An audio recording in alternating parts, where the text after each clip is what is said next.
Thank you for tuning into the tragic and terrifying story Medusa, and so the story begins. Of all the figures who inhabit the sprawling landscape of Greek mythology, few possess a story as haunting and multifaceted as Medusa. Her name conjures images of a monstrous woman with writhing snakes for hair and a stare capable of turning victims to stone. Yet the complete tale of Medusa is far more complex than the simple villainy often associated with her. Her story is woven from beauty and tragedy, divine politics and mortal suffering, transformation and symbolism. Retelling Medusa's myth requires peeling back centuries of interpretation to reveal the emotional truth at its core. She was not merely a monster to be overcome, but a figure defined by injustice and metamorphosis. Medusa was born the youngest of three sisters known as the Gorgons, while her sisters, Stheno and Euryale, were immortal. Medusa alone was mortal, a detail that would shape the course of her fate. Early Greek sources describe her simply as a terrifying creature, one of many beings who inhabited the distant edges of the world. But later storytellers, especially the Roman poet Ovid, offered a more nuanced origin that transformed Medusa from a monstrous figure into a tragic one. In these later accounts, Medusa began life not as a beast, but as a breathtakingly beautiful young woman. Her hair in particular attracted admiration, shimmering with a brilliance that seemed to hold sunlight within its strands. As she grew, she devoted herself to the goddess Athena, spending her days in the temple, sweeping floors, arranging offerings, assisting the priests. To worship Athena was to worship discipline, wisdom and strength, and Medusa, humble and thoughtful, was drawn to these qualities more than to admiration of her own beauty. Yet beauty in mythology is rarely benign. It is a kind of power, coveted, feared, and dangerous, and it can draw the attention of mortals and gods alike, often with devastating consequences. Poseidon, god of the sea, became enchanted by Medusa's beauty. Whether through obsession, desire, or divine caprice, he pursued her relentlessly. Medusa, frightened by the god's advances, sought sanctuary in Athena's temple, the one place she believed she would be safe. But the gods respected no human refuge, not even temples built for their own worship. Within Athena's sacred walls, Poseidon assaulted Medusa, shattering both her innocence and the sanctity of the goddess's shrine. This moment marks the emotional heart of the myth. The victim suffers, and yet divine justice does not protect her. When Athena discovered what had occurred in her temple, she was enraged, not at Poseidon, who rivaled her in power and could not be punished, but at the mortal woman who had been violated. Unable or unwilling to confront her fellow god, Athena directed her anger toward Medusa, whose presence in the temple symbolized desecration. This divine misdirection of blame reflects an ancient pattern. Mortals bear the consequences of conflicts among gods. In her fury, Athena transformed Medusa's beautiful features into something terrifying. Her hair became a nest of venomous serpents that hissed and writhed with her emotions. Her once gentle eyes hardened into blazing orbs, whose mere gaze turned living flesh into stone. Her skin, once soft, became the color and sheen of cold marble. Medusa's transformation was not merely physical. The curse isolated her from the human world, driving her into exile. The woman who once cared for Athena's temple was now condemned to be the thing all mortals feared. Yet there is tragedy in this metamorphosis. Medusa became a monster in appearance, but remained a victim in spirit. Her gaze harmed others, not out of malice, but out of compulsion, a side effect of divine punishment she never deserved. Medusa fled to a remote island at the world's edge, far from the society that could not bear to see her. She lived among shadows and stone, her only companions the serpents that crowned her head.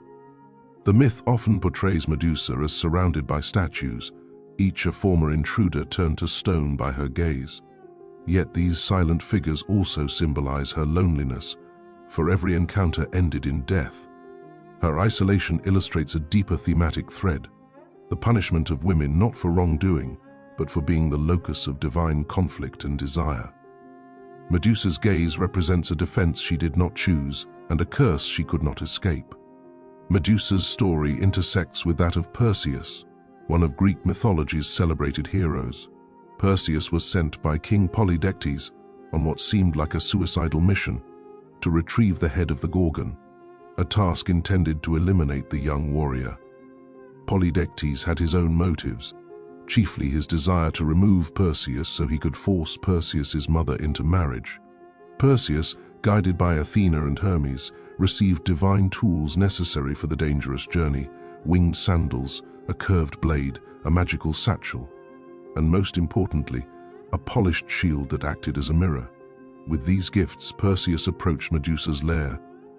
There is profound irony in the moment of Medusa's death. She was asleep, unaware, defenseless. Perseus did not defeat a raging monster in battle, but killed a woman in slumber, never having to meet her eyes. Guided by Athena, the goddess who had punished Medusa, Perseus used the mirrored shield to locate her reflection and severed her head with one swift stroke. In death, Medusa became even more powerful than she had been in life. From Medusa's severed neck sprang two children, Pegasus, the winged horse, and Chrysaor, a warrior or giant depending on the version. They were the offspring of Poseidon, conceived during the encounter that had destroyed Medusa's life. Their birth symbolizes the enduring paradox of Medusa's story. From a moment of violence and tragedy came beings associated with beauty, creativity, and strength.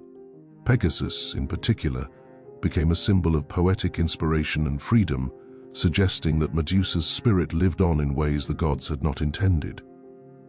Perseus carried Medusa's head with him on his adventures, using its petrifying power to defeat enemies and rescue allies. The head retained all its life-ending potency, transforming foes into statues with a single glance. Eventually, Perseus presented the head to Athena, who mounted it upon her aegis, a shield or breastplate used in battle. There, Medusa's image transformed from a symbol of fear into one of protection. Soldiers believed the Gorgon's face turned away evil, reflecting the dual nature of her mythology. She is both monster and guardian, victim and weapon. Across centuries, Medusa's myth has been reinterpreted countless times. In classical Greece, her severed head, called the Gorgonion, adorned temples, shields, and armor, serving as a protective talisman. Artists reinvented her image as both terrifying and sorrowful. In modern times, Medusa has become a symbol of misunderstood femininity, victimization, and misplaced blame. The power of a woman's gaze, trauma transformed into strength, the consequences of divine injustice. Her enduring presence in literature, art, psychology, and feminist critique reflects the myth's deep emotional resonance. Medusa is no longer simply a monster to fear, but a complex figure who embodies the tension between beauty and terror, innocence and punishment, mortality and myth. Retelling Medusa's story illuminates her transformation from a beautiful mortal to a cursed exile, and finally into an emblem of enduring power. Her myth challenges simplistic categories of good and evil. She was at once victim and villain, innocent and dangerous, mortal and mythic.